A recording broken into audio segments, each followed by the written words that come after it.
I didn't realize you guys were going to do a lot of highbrow quotes, so I didn't come fully prepared. So the only thing I can think of right now is from Ricky Bobby, if you ain't first, you're last. And I think hopefully at the end of this session today, you're gonna see why we think that Tezos is gonna be the last blockchain, or we'll be first. So I'll get the questions started. Hopefully we'll have a lot of questions from the audience. There was a lot of interesting presentations, so I'm sure you have a lot of questions. Good leaders have vision and inspire others to help others, or inspire others to help turn that vision into reality. So I guess, how do you get people to buy into your vision? And more importantly, how do you get them to stick with you, when the going gets tough? What's the secret sauce?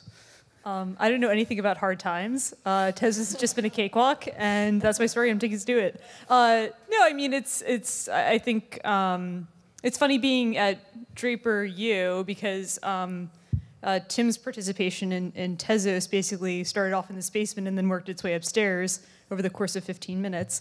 I met with his son Adam, and I told him all sorts of crazy ideas about what I saw as Tezos is doing and the provocative vision around governance, so on and so forth. And Tim really loves big ideas that can change the world. I guess there's good ROI in that, but also he's definitely really passionate about the vision that technology can change in the world.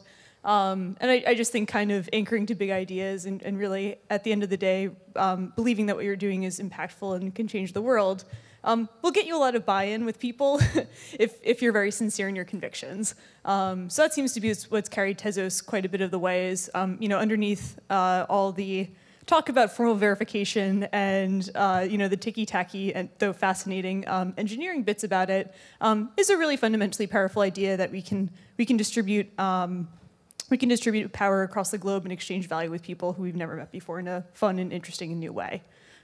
So thinking big, I think, helps a lot. Makes up for a lot. Anybody else have any words of wisdom? Well, I think a big part of it is communicating things to people in a way that feels tangible and giving people something actionable to do. This has been, I think, the large challenge with cryptocurrencies, as I mentioned. Working on Bitcoin starting in 2015 professionally, there wasn't really a whole lot you could do other than hold Bitcoin, and that's not necessarily that motivating or exciting. So you have to find ways to make the idea tangible to people. That's why I think narratives are really important. There's a great set of writing that's been done around all of the changing narratives or stories that we tell. I mean, at the end of the day, the way that human history has always worked is through incentives and through storytelling and through community. And so it's been interesting to see for me is how the cryptocurrency ecosystem and how the Tezos ecosystem is going to start telling stories. I don't think we've seen a lot of that yet, but I'd love to see more stories emerge, more people emerge that are speaking about sort of large picture ideas rather than that nitty-gritty that Kathleen mentioned. All that work's been done, it's getting done. There's a lot of interest in it, but I think at a high level, seeing more people who have big, audacious, bold visions for how we can use these tools is really necessary to get the next million, the next 5 million, the next 10 million people interested in what Tezos is.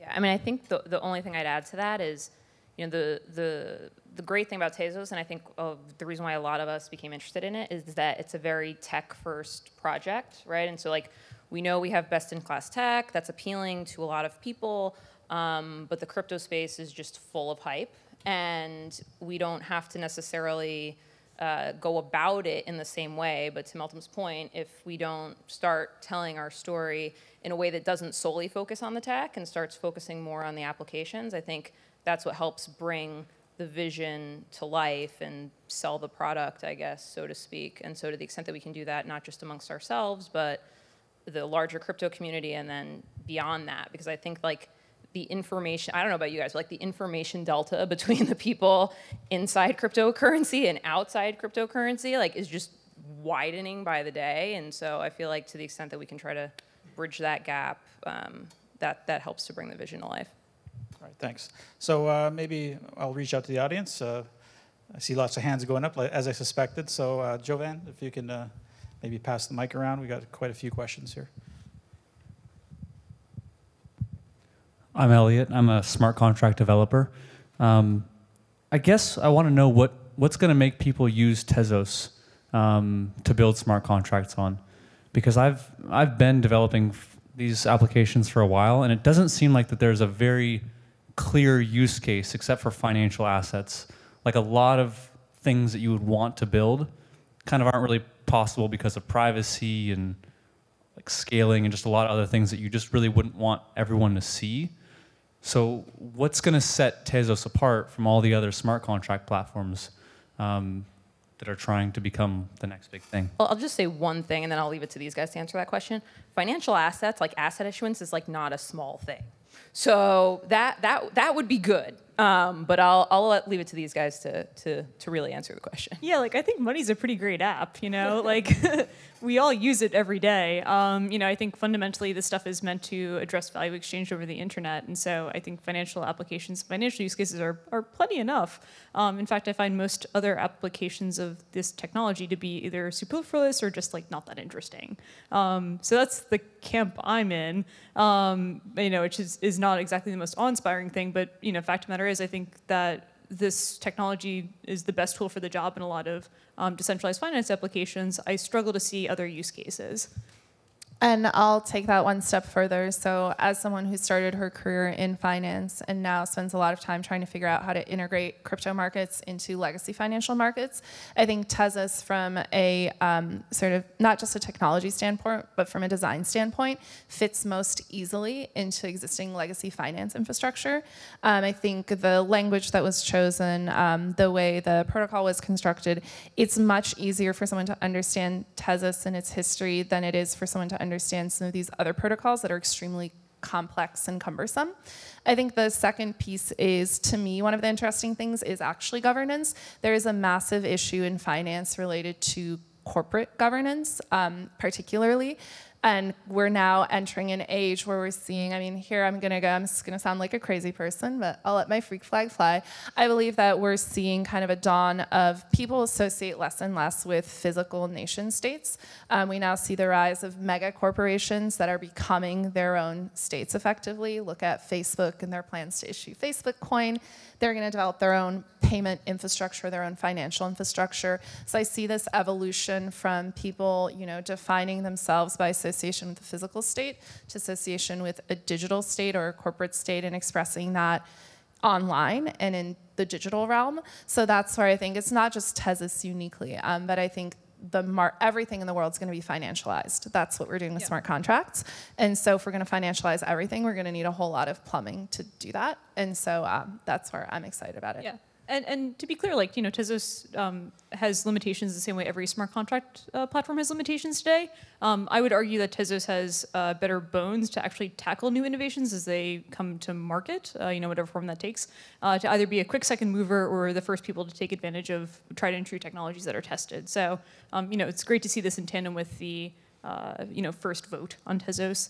You'll see like seamless upgrades, hopefully, and the ability to actually instantiate and fold in new innovations much more quickly. So, you know, it's still in its nascence. Like, I think the whole theme that we could all hammer home if we could is that we're really in the beginning stages of something that we think will be big. Obviously, that's why we're super enthusiastic, and again, here on a Saturday.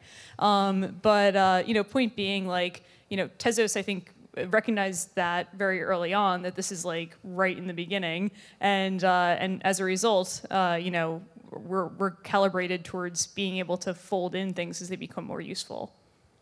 Will you be able to upgrade your VM and add more opcodes as you go? Yeah. Nice. Okay, Jovan. Are there specific opcodes you want? Well, I don't know, but I just think that like you have this smile on your face, like you look excited. Well, there's all sorts of things that I would like to see built into smart contract platforms that I don't see yet. And so a platform where you don't have to hard fork is cool. We agree. Yeah. All right, there is a few more hands over here. Maybe we start in the front row. Jovan. Hi. First, I'd like to say it is fantastic, in my opinion, to see the women so deeply involved in the sector that is totally dominated by men. So I really appreciate that. Second, I'd like to address, Alison, one of the things that you said that I've been saying for a long time. language is extremely important. And one of the constant things, in fact, we've heard it here today, is that blockchain enables trustless transactions. And what you said, I think, was perhaps one of the most spot-on things that was said today, which is basically we're still human. Well, I've been saying that for 5 years. When I first heard blockchain, trustless transactions, there's no such thing. But I don't know what's going to solve this problem, and I agree that the application side is protocols put aside is the most important, because unless this solves a real problem, what are we doing it for? You know, you're playing with your navel or something. At any rate, this just occurred to me as I was listening to the three of you, and maybe Meltem could wordsmith this a little bit, but perhaps instead of us as a community using the term trustless, which, by the way, in my generation, I'm a baby boomer, I confess, but also the young people, they don't, every time an app doesn't work, which how many is that? Legion, okay? They don't trust the technology, all right? So that's not working. If we use something like enhanced trust, blockchain enables enhanced trust. Well, trustless is actually negative, right? Yeah. It means no trust. No trust. I say trust minimized. Okay, that's good. But something other than trustless, because that just doesn't work. I cringe when I hear it. I think you guys are onto something. That wasn't really a question, I guess. It kind of. There was actually, I did have a question when I point, first thought of it, but I was thinking it through as I was asking the question, so my apologies. But anyway, I loved what I heard. When I used to moderate panels like this, I used to say, like, there's only one rule when you're asking a question: just make sure it ends in a question mark. But I mean, even the ones that don't, it spurs us to. I apologize. It's all good. That's great. Yeah. I think the one thing I would say, so I agree with you. I think trustless is kind of a misnomer. I think it's like people saying, oh, digital currencies are anonymous. Well, they're absolutely not. They're pseudonymous. They're two very different concepts. But I think, again, one of the hard parts is there's so much nuance and so many differences between all of these different things that seem small to us but are actually very meaningful. But the second piece is anytime new technology gets created, new language gets created, new syntax. And so one of the things the crypto community has done for a long time is taken existing words and given them new meaning. We've developed our own slang, and so unfortunately trustless seems to have reached escape velocity and is so widely used that we'll do our best. But I agree with you that syntax is hugely I think the three of you, as being leaders in this space and also being in the media, are in a position to perhaps either alter the language from trustless to, as you trust minimized, or do something, because that's not resonating. There's something here that isn't resonating, and I think that may be one of them. Thank you. All right. Joven, there is another question over here. Hi. There were three dominant crypto narratives we've seen in the last couple of years, right? So one is sound money, like Bitcoin. The second one is decentralized finance, where Ethereum has dominated. But there's also this notion of peer-to-peer markets without an intermediary that we all get excited about. That's the holy grail in which the big tech companies disappear and people have agency to log in and pay and own their data and all of that. So I have two questions. One is Tezos more aligned with some of these narratives than the others? And if so, which ones? And what do you actually think of peer-to-peer markets? Is it too much of a pipe dream, or do you think we are anywhere close to realizing some of that opportunity? I can start on the markets side. I think on the markets front, there is still a lot of work that needs to be done around peer-to-peer marketplaces and trust minimized marketplaces. I think some of the more interesting applications are, I think eventually everything will be a marketplace. If you look at the majority of what's being built in Silicon Valley today, it's platforms and marketplaces. This idea of ecosystems and platforms, this is now sort of the dominant language. People think about, creating these platforms. Now people are imbuing these platforms that have already been built with their own exchange mechanism. They're trying to create more ways for people to interact. At its core, all technology does is connect people and ideas and enable them to interact in different ways, and that's all a marketplace does. So in my view, what's really interesting about Tezos, and people say Tezos and Tezos. What's the proper pronunciation? It's a made-up word, so like, but I like when people pronounce it differently than myself and Arthur. Because that shows that, you know, it's kind of working, right? Like. Okay, I'm going to say Tezos, but I hear Tezos. It's fun. But I think on the marketplace front, that hasn't even been close to being tapped yet. I think one of the interesting challenges is there's obviously a lot at stake here with the legacy system. And so in the US in particular, we've seen a lot of regulatory pressure when it comes to marketplaces. One great example I can think of is Open Bazaar OB1. What they're trying to do is kind of create the Pirate Bay or Napster equivalent for marketplaces, where it's basically just an open source protocol. Anyone can spin up a marketplace using their software client. But again, there are real limitations when what we're trying to build intersects with the existing system. There's a lot of friction there. So I think a lot of it's going to be around a public-private partnership and finding ways to get some of these peer-to-peer marketplaces into, say, like municipal finance, right? So bonds, for example, to build broadband infrastructure in underserved communities.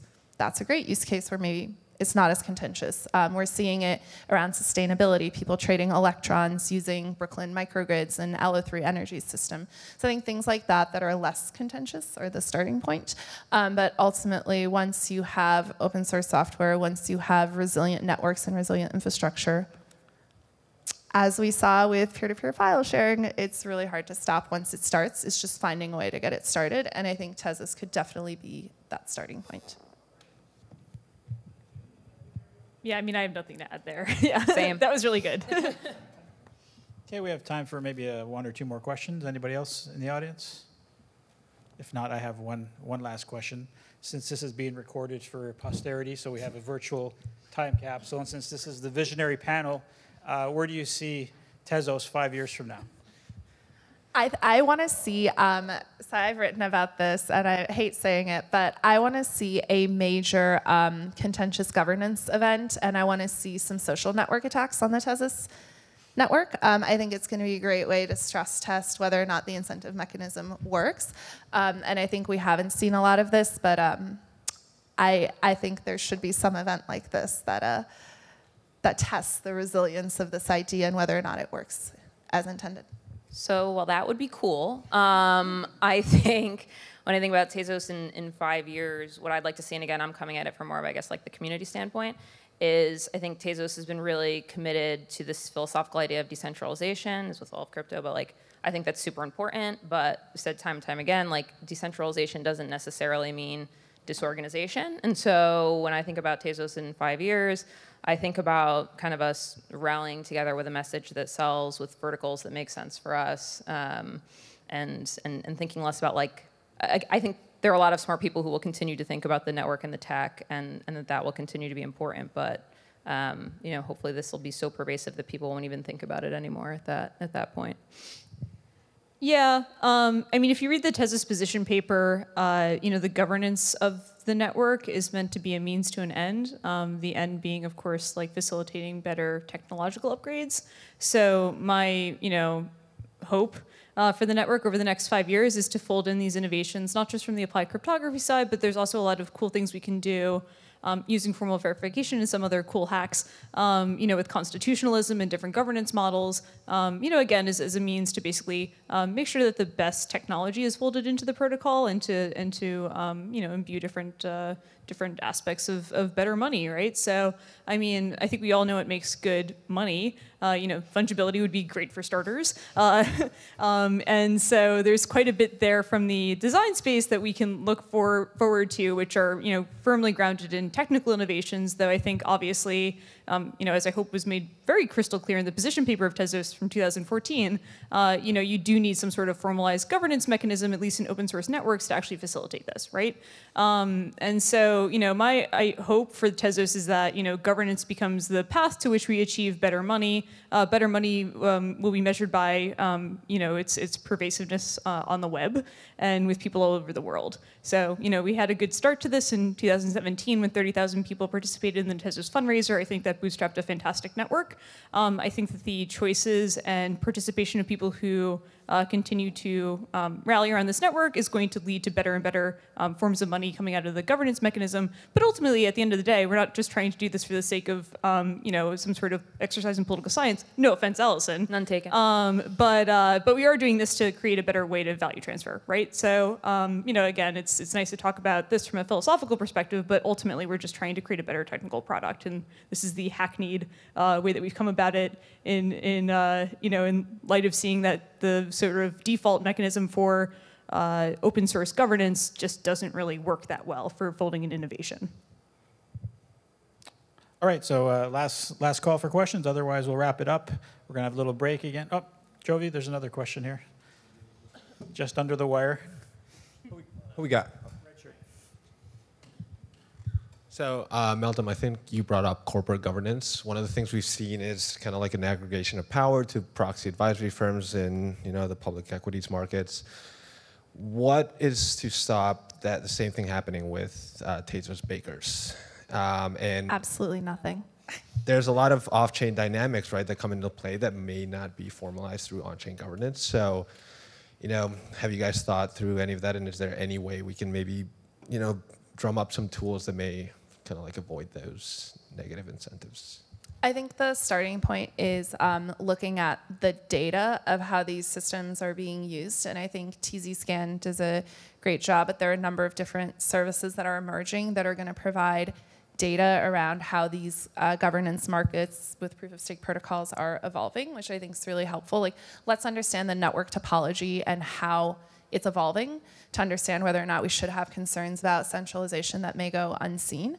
I think the other thing is there are a lot of great tools that are being developed to allow people to self-bake. In Athens, obviously, proposal A is lowering the roll size to 8,000 Tezos, which is one such step as well. It's lowering the financial barrier to participating directly.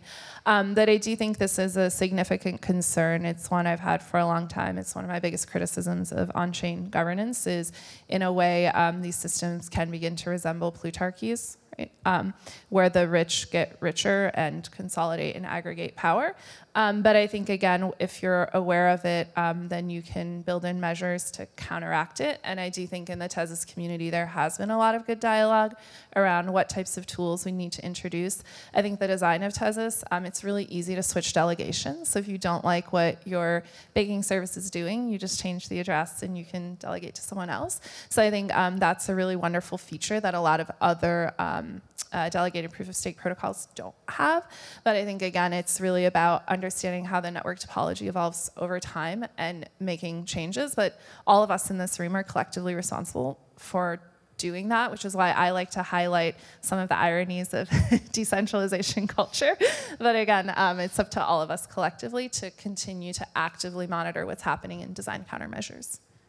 Yeah, I mean, I had a blog post, I think, from 2017 that is called, like, The Myth of the Irrational Token Holders, where I do draw some comparisons between, like, corporate governance ideas and, like, Tezos is a weird animal for a variety of reasons, not least which is, like, there is this notion of a digital polity that is actually, very real, but then there's obviously themes from corporate governance that we can hearken to that look kind of similar. But, ultimately, at the end of the day, like, you're only shooting yourself in the foot if you really try to, like, mount a coup or something like that. And it's kind of an active futility. I mean, the other thing that works in our favor, and I think this is also mentioned in the position paper, is, like, there's certain diseconomies of scale around proof of stake that fundamentally make it, like, a little bit less susceptible to these types of actors. And that's just, the consensus mechanism. Like, obviously, this is all subject to change given the agnostic nature of the protocol itself. At the end of the day, with the ability to substitute in and out different innovations. So, I mean, honestly, if people don't want this thing to work, it's not going to work. If a critical mass of people just decide to, like, see the world burn, that's going to happen. But fundamentally, I think, like, the incentive structure of proof of stake. Should I get my Joker mask an hour later? Oh, I'm surprised you didn't in your talk. But I was told to behave today. So yeah, thank you. But yeah, no, I think fundamentally, like, there's a lot of bare bones here that lend itself to, to resiliency against those types of attacks that aren't necessarily present in, like, the first generation of cryptocurrencies. All right, well, that was the last question. Great panel. Once again, big hand for our presenters.